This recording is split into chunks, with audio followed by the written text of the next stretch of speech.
Le 20 février 1783, Hilaire Giron, procureur fiscal de la commune de Saint-Gilles-sur-Vie, adresse une requête au procureur du roi à Poitiers en vue de la création d'une chambre de lecture. Il s'agit d'un club destiné à faire circuler les idées nouvelles en partageant les frais d'abonnement aux revues et périodiques de l'époque. Nous, sous-signés, habitants de Saint-Gilles-sur-Vie, sommes convenus d'établir en cette ville une chambre de lecture qui sera choisie par nous à la pluralité des voix, dont l'abonnement commencera le 1er janvier 1783 et dont l'ordre de constitution de police et de finances est réglé ci-après.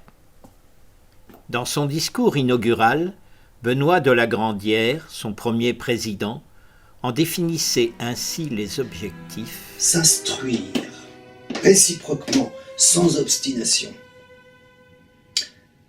Offrir sans orgueil, dans sa propre conduite, des leçons et des modèles.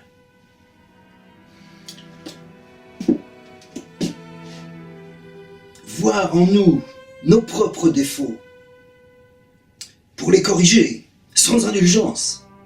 Voir aussi nos talents pour les communiquer. Tels sont les... si j'ai bonne manière à voir, les effets que nous devons attendre de notre association. À l'instar de nos associations actuelles, la chambre de lecture de Saint-Gilles-sur-Vie était dotée de statuts complets et précis, allant même jusqu'à prévoir l'utilisation du poêle à charbon qui équipait le club.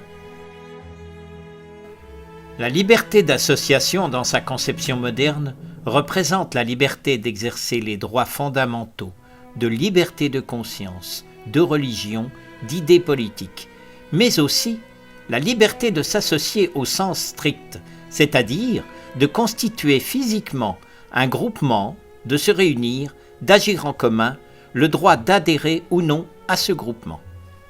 Cette reconnaissance de liberté a connu bien des vicissitudes depuis la Révolution. Il faudra attendre la loi de 1901 pour que ces principes qui nous paraissent aujourd'hui simples soient clairement posés et une décision du Conseil constitutionnel de 1971 pour ériger la liberté d'association en principe à valeur constitutionnelle.